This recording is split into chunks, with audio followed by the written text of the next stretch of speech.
এই মুহূর্তে যে খবরের দিকে নজর রাখবো, ভগবানগোলা উপনির্বাচনের বিজেপি প্রার্থী ভাস্কর সরকারের গাড়িতে হামলার অভিযোগ। সরাসরি ভাস্কর সরকার অভিযোগ করলেন সংবাদ মাধ্যমের সামনে, পাল্টা অভিযোগ করলেন বিজেপি নেতা অমর ঘোষ। দুজনের বক্তব্য শোনাবো আপনাদের। তবে বলি, বেশ কিছুদিন ধরে বিজেপি নেতা অমর ঘোষ সহ বিজেপি কর্মী সমর্থকরা বিক্ষোভ করছেন বিজেপি প্রার্থী ভাস্কর সরকারের বিরুদ্ধে।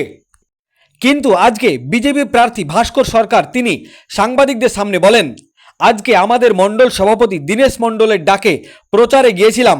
সেই প্রচারে অমর ঘোষ, সাহেব ঘোষ, রাজকুমার ঘোষ এরা দীনেশ মণ্ডলের উপরে আক্রমণ করে এবং গাড়ির কাঁচ ভেঙে দেয়। কিন্তু পাল্টা অভিযোগ করলেন বিজেপি নেতা অমর ঘোষ। অমর ঘোষ তিনি সংবাদ মাধ্যমের সামনে বলেন, এটা পুরোপুরি মিথ্যা। আমরা প্রায় 4:30 থেকে 5টার সময়, অনুমানিক 5টার সময় বিজেপি পার্টি অফিসে বসেছিলাম, চা খাচ্ছিলাম। সেখানে হঠাৎ করে বিজেপি প্রার্থী ভাস্কর সরকার ও তার দলবল এসে আমাদের পার্টি অফিসে চড়াও হয়ে ঢুকে যে বলে, আমরাকে এরকম তোমরা কেন করছো, তোমাদেরকে 10 লক্ষ টাকা দেওয়া হবে, তোমরা আমার হয়ে প্রচার করো। কিন্তু আমরা মানতে রাজি হইনি। তারপরই শুরু হয় বাকবিতণ্ড, কথাবার্তা কাটাকাটি, তারপর শুরু হয় ঝামেলা। বিজেপি নেতা অমর ঘোষ তিনি আরও বলেন, আমাকে আমার কার্যালয়ে ভাঙচুর করে, প্লাস আমার হাতে আঘাত করে, টুটি চিপে ধরে, এই রকম অভিযোগ করেন বিজেপি নেতা অমর ঘোষ। পাশাপাশি বিজেপি প্রার্থী ভাস্কর সরকার সংবাদ মাধ্যমের সামনে বলেন, তৃণমূল অধিষ্ঠিত বলে আখ্যায়িত করেন অমর ঘোষকে। এই বিষয় নিয়ে তিনজনের বক্তব্য শোনাবো আপনাদের। ভাস্কর সরকার কি বলেছেন, অমর ঘোষ বিজেপি নেতা তিনি কি বলেছেন, এবং তৃণমূল কংগ্রেসের নেতা মুস্তফা শেখ তিনি কি বলেছেন, সকলের বক্তব্য শুনুন। এই ভিডিওটি যারা দেখছেন চ্যানেলটি লাইক করবেন, শেয়ার করবেন আর সাবস্ক্রাইব করবেন। আই লাভ মাই ইন্ডিয়া, মেরা ভারত মহান। আমি ভগবানগোলা বিধানসভার প্রার্থী ভাস্কর সরকার, উপনির্বাচনে বিজেপি প্রার্থী। আজকে আমার মণ্ডল প্রেসিডেন্ট, ভগবানগোলা মণ্ডল 2, মণ্ডল 2-এর প্রেসিডেন্ট ভাই আমাদের দীনেশ মণ্ডলের ডাকে আজকে বরবরিয়াতে প্রচারে গিয়েছিলাম। সেই প্রচারের সময় অতর্কিতভাবে তৃণমূলের মদতপুষ্ট অমর ঘোষ, সাহেব ঘোষ, রাজকুমার ঘোষ দীনেশ মণ্ডলের উপর দীনেশ মণ্ডলের উপরে আক্রমণ করে। সেই আক্রমণের ফলে দীনেশ মণ্ডল আহত হয়েছে খুব জটিলভাবে, তার বুকে পেটে লাথি মেরেছে এবং তার গালটা চিরে দিয়েছে। এবং তিনি যখন ভয়ে দৌড়ে পালানোর চেষ্টা করছিল গাড়ি নিয়ে, সেই সময় গাড়িতেও ভাঙচুর করেছে। আপনারা গাড়িটা দেখতে পাবেন কীভাবে ভেঙেছে। এই ঘটনাটা কোথায় ঘটেছে? কোথায়? বরবরিয়া, কুঠিরামপুর অঞ্চল। আপনার উপরে কোনো রকম আক্রমণ হয়েছে? আমাদেরকে ধাক্কাধাক্কি করছিল, আমরা তাড়াতাড়ি করে গাড়ি নিয়ে বেরিয়ে যাই। বলছে এটা আপনাদের অন্দর করলো ব্যাপার। দেখুন, আজকে অমর ঘোষ বা সাহেব ঘোষ, রাজকুমার ঘোষ তারা গত পঞ্চায়েত ভোটের আগে তৃণমূল করতো, গত পঞ্চায়েত ভোটের আগে তারা বিজেপিতে যোগদান করে। আপনাদের দলে যে একদল বিক্ষুব্ধ আছে তারাই পরিকল্পিত বিজেপির গোষ্ঠীকন্দল বলে মন্তব্য, তারাও নিজেকে বিজেপি দাবি করছে। আজকে অমর ঘোষ, সাহেব ঘোষ, রাজকুমার ঘোষ তারা পঞ্চায়েত ভোটের আগে তৃণমূল থেকে বিজেপিতে যোগদান করে এবং পঞ্চায়েত ভোটে বিজেপিতে যোগদান করে কিন্তু ভোট করে তৃণমূলের হয়ে। তার কারণে তাকে আজকে রাজনৈতিক দলীয়ভাবে তাকে কোনো জায়গায় সম্মানীয় পদ দেওয়া হয়নি, কারণ তিনি তৃণমূলের হয়ে ভোট করেছিলেন।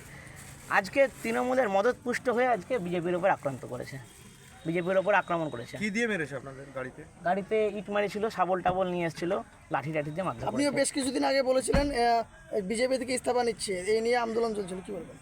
দেখুন, এটা 4 বছর আগে কাটিং ভিডিওটা ভালো করে সম্প্রচার করা হয়নি।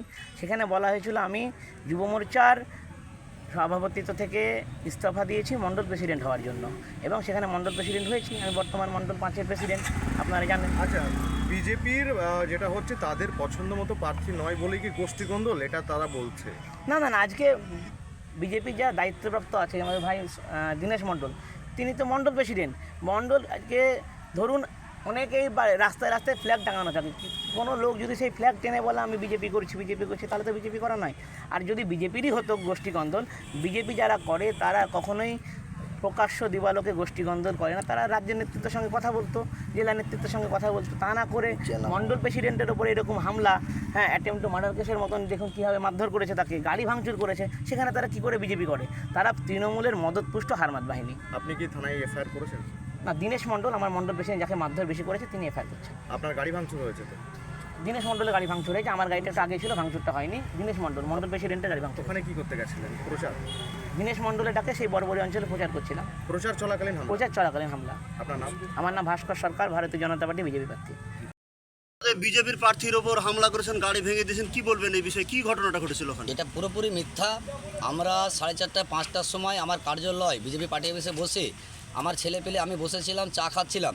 সেখানে হঠাৎ করে বিজেপির যে ভাস্কর সরকার তার দলবল এসে আমার পার্টি অফিসে চড়াই হয়ে ঢুকে আমাকে বলে যে এরকম ব্যাপার, তোমরা এটা কেন করছো, তোমাদেরকে 10 লাখ টাকা দেওয়া হবে, তোমরা আমার হয়ে প্রচার করো। হ্যাঁ, আমরা মানতে রাজি হয়নি যে না, আমরা 10 লাখ টাকা নিব না, আমরা ভারতীয় জনতা পার্টি করি। হ্যাঁ, আমরা ভারতীয় জনতা পার্টি করব, যাতে তোমরা টিএমসির কাছে মানে বিক্রি হয়েছিল। হ্যাঁ, এখন তোমরা প্রার্থীর টিকিট পেয়েছো বলে দৌড়ে বেড়াচ্ছ। তো ভাই, আমরা জনতা পার্টিটা করি, তাই আমরা ওর কথায় রাজি হয়নি। 10 লাখ টাকা দিয়ে চেয়েছিল, 10 লাখ টাকা রাজি হয়নি। আমাকে আমার কার্যালয় অফিসে ভাঙচুর করে, প্লাস আমার হাতে আঘাত মারে, আমার টুটি চিপে ধরে আমাকে যে মেরে ফেলার মানে উদ্দেশ্যে আমার টুটি চাপা দেয়। সেখান থেকে আমার ছেলেপেলেরা আমাকে বাঁচায়। আর ভাস্কর সরকার, দীনেশ মণ্ডল আরও অনেকে এরা নিজেই ওরা হাতাহাতি করে বা গাড়ি ভাঙচুর করে। ওনারা তো বলছে যে আপনারা তৃণমূলের মদতে এই ঘটনা ঘটিয়েছে। আপনারা দেখুন, আমরা মানে গত পঞ্চায়েতে আমি মণ্ডল সভাপতি, আমি অমর ঘোষ মণ্ডল সভাপতি থেকে আমি ভারতীয় জনতা পার্টিকে 7টা গ্রাম পঞ্চায়েত, একটা পঞ্চায়েত সমিতি উপহার দিয়েছি।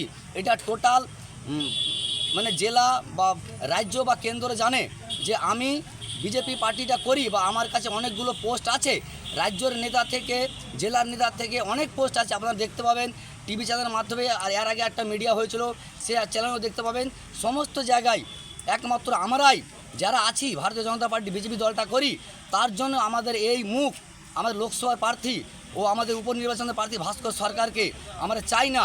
ওই কারণে আমরা আজকে আমাদের একটা যে কর্মসূচি ছিল, আগামী দিনে আমরা ভোটে কীভাবে লড়াই করব সেই বিষয়ে আমরা আলোচনা করছিলাম।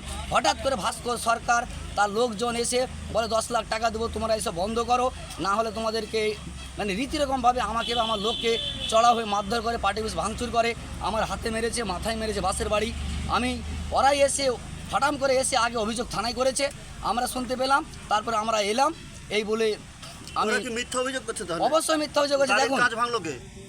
গাড়ির কাজ ভেঙেছে ভাস্কর লোকেরা, ওরাই কাজ ভেঙেছে, কিন্তু পুরোপুরি দোষটা আমাদের উপরে চাপাচ্ছে। কিন্তু আমরা অরিজিনাল সত্যি আমরা ভারতীয় জনতা পার্টি করি, বিজেপি দলটাকে এই ভগবানগোলা 1 আর 2 মুর্শিদাবাদ জেলা সবাই জানে যে আমার বিজেপি দলটা করি। আপনারা দেখে নেবেন অনেকগুলো পোস্ট, অনেকগুলো মিডিয়া ভাইদের সামনে দেখবেন আমার বক্তব্য বা আমার লোকেদের যারা আছে সঙ্গে তাদের সবাইকে নিয়ে। কিন্তু আমাকে আজকে ওরা কি উদ্দেশ্য করে ভাস্করের গুন্ডা বাহিনী বা দীনেশ মণ্ডল আমাকে হঠাৎ করে সে টুটি চাপা দেয়, আমাকে বাঁশের লাঠি দিয়ে হাতে আঘাত করে। থানায় অভিযোগ করেছেন এই ব্যাপারে? থানায় অভিযোগ করিনি, ওরা অভিযোগ করেছে থানায়। আমরা থানায় এসেছি, আমরা থানায় অভিযোগটা করব। আপনার নাম, পরিচয়? আমার নাম হচ্ছে অমর ঘোষ, আমি মণ্ডল সভাপতি, বর্তমানে এখন রানিং, আমি এখন জেলা কমিটির মেম্বার একজন। কেন আক্রমণ হলো আপনার উপরে? দেখুন, আমরা আজকে আমাদের যে প্রচার চলছে, এখন আমার বারবারই যাওয়ার যে প্রচার আমাদের, সেই প্রচার আমি আমার প্রার্থীকে ডেকেছিলাম, ডেকে আমরা ওখান থেকে প্রচার শুরু করব। সে সময়তে কোথা থেকে অমর ঘোষ এবং অমর ঘোষের আরও দুজন, রাজকুমার ঘোষ এবং সাহেব ঘোষ, অতর্কিত হামলা, লাঠি নিয়ে এসে লাঠি ইট পাটকেল নিয়ে এসে, রডও ছিল হাতে, জীবনে একটা ধারালো কিছু ছিল যেটাতে আবার গালটাও কেটেছে। ঠিক আছে, এই নিয়ে অতর্কিতভাবে হামলা করেছে। সেটা ও টিএমসির মদতপুষ্ট, টিএমসির টাকাতে মদতপৃষ্ট। হ্যাঁ, কিন্তু সে তো বিজেপি করে বলছে। হ্যাঁ, ও বিজেপির ঝান্ডা ধরে থাকলে কি বিজেপি, কিন্তু ভিতর তো টিএমসির, অর্থাৎ সে বিজেপির ঝান্ডা নিয়ে ঘোরে, তাই তো? ওকে কি দল থেকে বহিষ্কার করেছেন? না, দল থেকে দলের কোনো দায়িত্ব নাই, ও দায়িত্ব নেই। দল থেকে বহিষ্কার করেছেন? না, বহিষ্কার কেন করতে যাবে? ও তো দলের কোনো দায়িত্ব নেই, বহিষ্কারটা আলাদা জিনিস। আপনাদের দলে থেকে দল বিরোধী কাজ করছে, ওকে বহিষ্কার করবেন না? দলে থেকে দল বিরোধী কাজ করলে ওকে বহিষ্কার করবেন না? ওর নামে কোনো পদে তো নাই, তখন কি বহিষ্কার করবে? ও তো কোনো পদে নাই, কিছুতে নাই, তো কোনো দায়িত্ব নাই। কর্মী ছিল তো আপনাদের? হ্যাঁ, ও আপনাদের না, ও আমাদের সামনে কোনো ছেড়ে দিয়েছে, ওর তো কোনো এসে নাই, তাতে ওকে দেখার কিছু নাই তো আমার এখানে দরকার। আপনি এফআইআর করছেন? হ্যাঁ, এভাবে করছে। আপনার গাড়িতে ভাঙচুর কারা করেছে? ওই তো অমর ঘোষ, সাহেব ঘোষ আর রাজকুমার ঘোষ। কেন করলো করে কি জানি, ওর সেটা ওদের ব্যাপার, ওই কীভাবে করেছে, কারণ ওরা কিছু পেয়েছে। গাড়ি রানিং অবস্থায় ছিল না দাঁড়িয়েছিল? না, আমরা গাড়ি নিয়ে ওখান থেকে অ্যাকচুয়ালি আমরা ওখানে প্রচার শুরু করবো, সে সময় গাড়িটা নিয়ে বেরিয়ে আসার সময় আমাকে ধরে টানা হেঁচড়া করেছে। গাড়ি দুদিক থেকে গাড়িটা দেখুন যে এই সাইড ও সাইড দু সাইড ভেঙেছে। তারপরে এখান থেকে আমি বসেছিলাম, ওপর থেকে বাসের বাড়ি মেরেছে। হ্যাঁ, এসেছো এইভাবে। আপনার নাম? আমার নাম দীনেশ মণ্ডল, আমি এই মণ্ডলের মণ্ডল সহ। ধন্যবাদ।